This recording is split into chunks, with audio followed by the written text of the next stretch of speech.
and welcome back to another episode of CC Jam Flat Glass Presents Reflections. Today we have a very special guest joining in with us, but before that I would like to give you a little bit more information about CC Jam.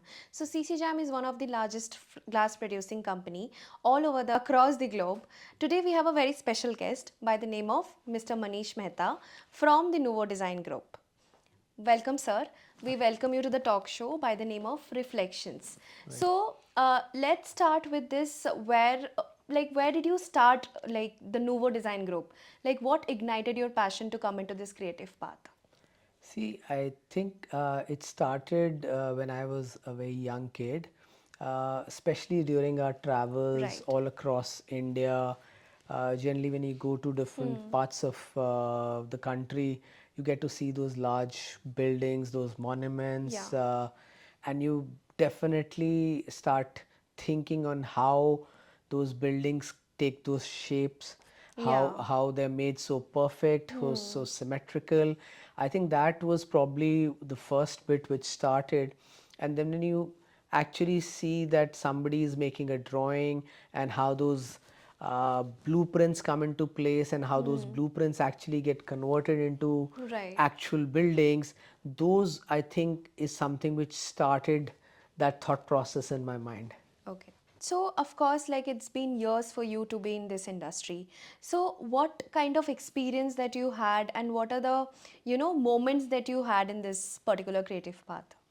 So, Saheli, actually, when we started, probably at that time, most of the people actually didn't even understand what a role of an architect is. Right. The first client, or probably I would have visited, uh, would have asked me a question on what does an architect probably do. It's mainly if I said that we help design buildings and build buildings, then the answer that I used to get is that it's the contractors who build the buildings. What do architects Okay. do? But I Yeah. think as years have gone by, the professions picked up, and I think now people understand what a role of an architect is and how it can actually affect the overall society. When you're doing a project, how different colors can affect different moods, how lighting can affect different moods, how a concept can be brought to light, how a narrative actually guides the whole force on how a project's done. So I think things have evolved over the It was years. very difficult also at that point of time to make people understand like Yes. what you are going to do and what is going to be the end result for it. Right, right, right, Yeah. right. So, like, when did you plan to start, Nouveau Design Group? So I actually worked with, once I finished my college, I worked with Jasbir Sahni and Associates for a couple of years. Was very grateful that I got to work on a couple of hospitality projects there. We worked on the initial projects of the Delhi Metro that we got to work in. Once I gained a little more confidence working in a professional field, I'd always wanted to do things on my own. I think in a creative field, it is very important to have your own say, and no two creative minds probably would have the same thought Exactly. process. And I always wanted to do things on my own. So that's when I started my company, Nouveau Design Group, in 2000. All right. So it's been years that you It's have been started. 24 years now. Yeah. Okay, that's a long time. Like, I'm sure that you had you good and bad relationship with your employees also. Like, how do you work in Nouveau Design Group? Like, what are the relationship that you're having with your employees? See, that's also changed as a person progresses, the relationship or how the offices are run. I Right. actually like to keep the atmosphere very casual in the office. But Okay. yes, when it gets to work, then yes, I'm a very strict person in that sense, is what I would say. That once we are talking about our profession, we need to take it very seriously. Yes, of course. But otherwise, I guess we're friends. Okay, all right. So now, since we are talking about Nouveau Design Group, so I'm also literally very curious to know, like, did you start us with a small team or and gradually build it over time, or how was the process? Like, how is the process? It's been 24 years, like a long time. So Yeah. please tell me. So when we started and up till now, I guess the thought process is still the same. I Okay. always wanted a very small boutique firm. Yeah. I never wanted to convert it into a business where we've got partners, where we've got senior associates, and then Hmm. down the line. I always like to be involved with all of my projects, and I Right. take personal pride and care in each Hmm. design and drawing that has been made in my office. Yes. So we've maintained a similar scale and size of an office and done only those certain projects a year is Hmm. what we where we can keep a very strong focus on each project, Okay. and the intention is that each project should come up to the par of what we expect. One is the client expectation, more than that is our own personal Hmm. thought and interest on where we want to take each project to and what Hmm. we expect out of a project. Yeah. Unless that comes out, you don't get that good feeling in the end about a project. Absolutely. So keeping all of that in mind, like I said, we've always been a very boutique firm and Hmm. working on only very exclusive projects and only Okay. those many number of projects where we Hmm. can keep a focus on it. All right. Since you mentioned that by the when the time you started, you did some hospitality projects. So, what are your type of projects? What are Manish Mehta's projects? Like residential or like commercial? So You enjoy doing it basically. see, anything to do with design is what I enjoy. I Okay. think if you know the process Yeah. of designing, you can Hmm. probably design from a needle to an airplane, I guess. So Right. when specifically talking about architecture, we do all kinds of project and each project's unique. But if you talk specifically, then I think very high-end residential and hospitality is probably the major chunk of works that we do, Hmm. especially because I think there are people who appreciate design Right. more in those two areas. Hmm. Sometimes in commercial buildings, there are a lot of other pressures Hmm. from developers or the client's end. So maybe you're not able to achieve the end result as you would want. True. So I think residential and hospitality is two major verticals where we have been able to achieve what we want. All right. So that's really great. And also, like, what are your core principles? Like, what are your unique techniques that you use in all of your projects and it comes up to be the great one, like the best one? See, I think for us, when we start any project, two things are very important. Hmm. One is the context of that project, Yeah. where that project is, what the surroundings is of that project is one, and second is the aspirations of the client. Right. I guess those two are the two guiding factors. Hmm. Once we've got the inputs, if there is a strong context to the site, I think then that becomes the hero or the narrative for a project. Right. And like I said, we take the client's aspirations from that project, Hmm. try and blend it with our sense of aesthetics to Right. try and create a bespoke product. So we don't have a specific ideology or typology Hmm. of designs that we do. Each project is unique and it Hmm. depends, like I said, on the context of that project Hmm. and the client's thought. Basically, like you do bespoke things. Yes, You absolutely. you be into the customer's shoes and then you think about making one. Yes, and so that is where we take their set of requirements and Hmm. mold it based on our sense of aesthetics. Right. Is what happens. All right. Yeah. So, like right now, we are sitting in a project which is again made by you. So, can you please tell me, like, because I can see a lot of glass implementation in this particular area. So, how uniquely you have used glass, and I can see a too much. I can see too much of light also coming in into the property. So, what are your views on that? How do you incorporate glass into, in that way so that it gets a lot of natural light into the house? Yeah. So I think natural light and wellness is, I think, a very important part of all our designs, and we try this. The process actually starts with the orientation and of the Hmm. building on where what quality of light is what we require from Hmm. each end. specifically the west, which is a lot of heat, is some Yeah. place where the glass is avoided. And being in Delhi, I think the north and the east are the areas where you'd want as much of light coming into the building. Coming back, I think glass is a unique product. It is neutral in a sense that without disturbing the actual interiors of the process, you can uh, use it. Plus, it helps you get the outdoors to the inside. Right. So, in a lot of modern projects, we use very large glass pieces again to the context where you'd want the inside and the outside to Right. merge, the landscape to be a part of the design.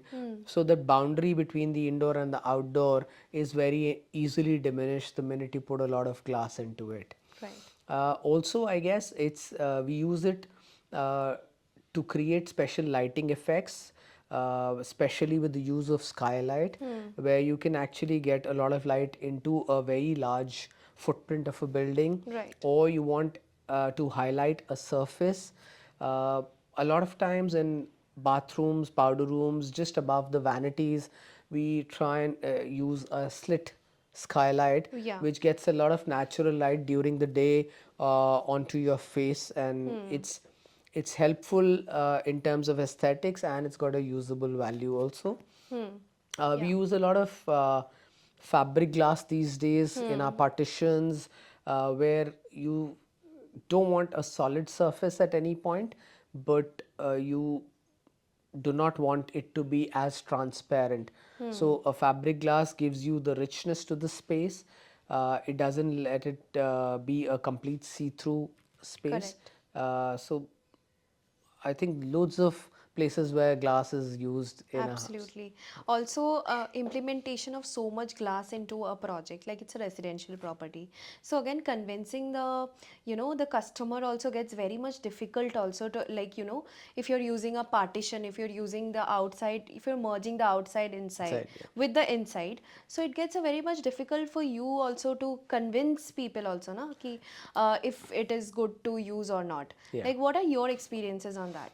So I think one latest one is one part probably in glass which would want to touch is the e-coated glass or high performance glasses which are there these days. So at one particular junction in a facade, a surface really wanted a large piece of window because the views from that end were very nice, but that was falling on a west facade. Okay. So yes, we had to take care that there is not heat intake and the air conditioning of the space works fine. So we use the high performance glass on that particular surface, Right. gave that particular view to the client, and also by not heating up the room by that much. Yeah, So I because think those Delhi, performance glasses uh, help us achieve what we want to in certain areas where we want to. absolutely. Because Delhi is a place where you get too much extreme weather conditions. Yes, Like in summers it gets too much heat and winters same. sure. So again, if you're implementing glass, then it should be in a smarter way, Yes. so that it gets beneficial for Yeah. the customer. I think as the technology is going better, there's a lot of research which is going in. The Yeah, quality of the glass is coming up. yeah, Another example, another project where the client didn't want his views from his bedroom to be spoiled, okay, but he was very concerned about the security of his room and his kids' room. So we've used a double or a triple laminated glass, which okay, acts as a security glass for them. So that gives that secure feeling to them yeah, and doesn't spoil their views from the bedroom.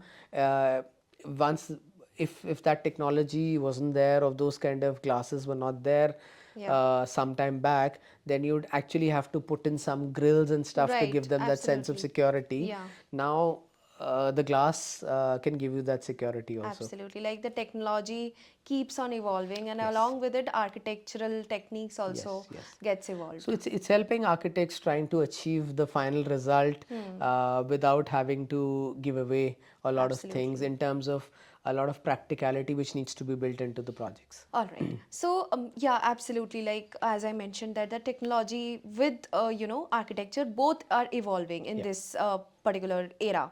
So, what are your tips for the new homeowners, like who are going to again, who are thinking of taking up, and contacting an architect and discussing about things? So, what are your tips on that? So, like I mentioned earlier, glass is a very versatile product and it can be used in various forms, various ways. One being, or the most common being, in large glazings which are there. Yeah. That is unique. Then you've got shower cubicles which are all glass. So, even if you're in a cubicle, you shouldn't feel claustrophobic. Yeah, If you absolutely. don't, the times when we didn't have shower cubicles, then the bathrooms were not as neat, clean. They were a Yeah. little more cluttered. Now with shower cubicles coming in, glass has given us that option, I Yeah. guess, to have those. Using them in an aesthetic way, in a lot of fabric sandwich glasses that we get. These days we get glasses which have got inbuilt blinds. We've got glasses with a press of a button they can Yeah. turn opaque, is what it is. So I think the technology is helping us, uh, the how to diversify the use of glass Yeah. in a project. Uh, I think it can be used anywhere and everywhere in any project these days. Yeah. So, right now in this project, like, what are your unique things that you did? Like, I can see, as per my what I have observed till now, I can see a lot of glass and a lot of curves, Yeah. like on the facades, partitions, everything. So, what are your unique techniques? What were your design philosophy for this particular project? So this is actually so I'll give you a little bit background. Yeah. This is a you can say it's a typical case of a adaptive reuse building. Okay. When the clients bought over this piece of land, there was already a part existing structure which the original owners were using as a spa. Okay. This was more like their holiday home kind of a Okay. place. So they'd built a large spa, and we and the clients decided that instead of raising down the existing building and redoing it, we'll add on to it and actually convert it into a 6 bedroom villa as it Okay. stands today. It had got certain characters, and even the client's liking and aspiration matched with that. So we've got a neoclassical building, Okay. which is keeping in mind that their particular preference for classical design, plus the kids' preference from having a newer vision on how classical can be perceived as. Exactly. So we added, yes, we added a lot of arched windows, double height spaces. So as you enter, there is a double height colonnade which is there, which has got these arched windows all Yeah. along, and even the main formal living room to this house is a double heighted space. And to connect the ground floor and upper floor, so that some kids who are staying on the upper level and the parents who are staying at the lower level are always connecting, there is a bridge which is connecting to the two parts, Yeah. and that is what keeps the interaction happening between the upper and the lower levels, I guess. All right, so that's unique. And also, what I can see too much of greenery. Yes. Yeah, so I can see that you are absolutely fond of too much of greenery Yes. and glasses. So how do you manage to do this? Like greenery is something which is again very much necessary Yes. nowadays. Yes. So what are your point of views in modern architecture, implementation of greenery? See, landscape always plays a very important role in all our projects. I always think that there are multiple layers to a project. So when you're doing architecture, once you've done with the architecture, then the facade lighting, and then the greenery. Those are the multiple layers which help to bring up the project Yeah. to a certain level.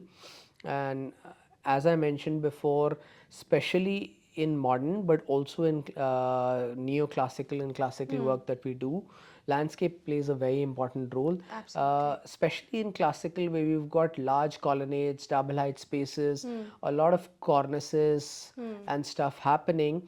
That makes the building a little more masculine and very solid in terms. So landscape in the foreground and the background of certain such buildings actually helps to tone down and get the Exactly. Yeah. building to a very human scale, and give it a little more softness to the space. So Yeah. especially in a classical or a neoclassical facade, I think that landscape helps quite a bit. Now, if we talk about your type of projects, so has there been any project that has, like run through your mind and you are like too much fond of and you think that it has a social impact as well? So I think during or the last 24, 25 years or maybe 30 years while doing architecture also, at each stage I guess there have been different influences, Right. and as we go along and as we learn, there are newer things, people, places which influence you everywhere you go. Every new person that you meet actually influences you in a certain way or the other. But to particularly name, I think in my initial years, when I look at the glass pyramid at Louvre in Paris, which was done by a very famous architect called I.M. Pai, Okay. uh, how he'd managed to blend or create a unique structure which is famous worldwide within a very historical context. So I think that was one of the projects probably which got me thinking on how context plays a very important role in any kind of a design and architecture. Him actually getting a very old Louvre as a project which was being converted into a museum, and him wanting to create a very modern element right in the middle of a very historic classical building, Right. is something which really interests me. Another example probably is how the Sydney Opera House probably sits at the harbour in Sydney, how it blends with its surrounding. So I think a couple of those kind of projects is what starts you thinking and probably help me put together my thoughts on how Inspire, to you are basically inspire. inspired Yeah, by those. yeah. And what we can see right now that like in those days, like if we see history, if we see the architecture at that point of time, without any advancement, without any technology, they did a lot of things that we cannot do Even right now today. with all the technologies and advancements. So what are your thoughts on that? Like what do you see, what how you got inspired, how usually you get inspired by, old historic architecture? So, like I said, my initial years, even at the time of schooling, Yeah. the travels that we'd done, the different places that you would actually go to, it gets your mind rolling on trying to understand Exactly. the construction. In fact, a very important thing which I keep using now, a lot of our clients actually believe in Vastu, Okay. and Yeah. they probably do not perceive or understand that Vastu or Vastu Shastra is actually old time architecture or fort architecture Absolutely. at that Yeah. time, and how those principles and the design principles were used at that time in forts. So, if you go to a lot of old forts in India, they know they work on the principles of where the wind direction is, where the sunlight is, Exactly. and stuff. So the water bodies in large forts were actually kept in a direction of where the wind actually blows. Exactly. Yeah. The walls were a lot of walls were hollow walls of those Yeah. fort. So the wind To keep actually it blows the water cooler. and cools the air, and that Yeah. air transfers through those hollow walls and keeps the insides cool.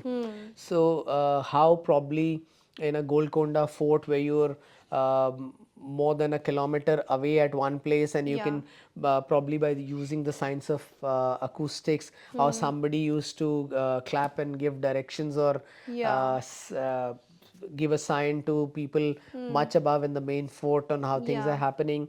So a lot of intriguing Lot of thing, things lot of are there. intriguing Yeah. things on how people used to think in those times.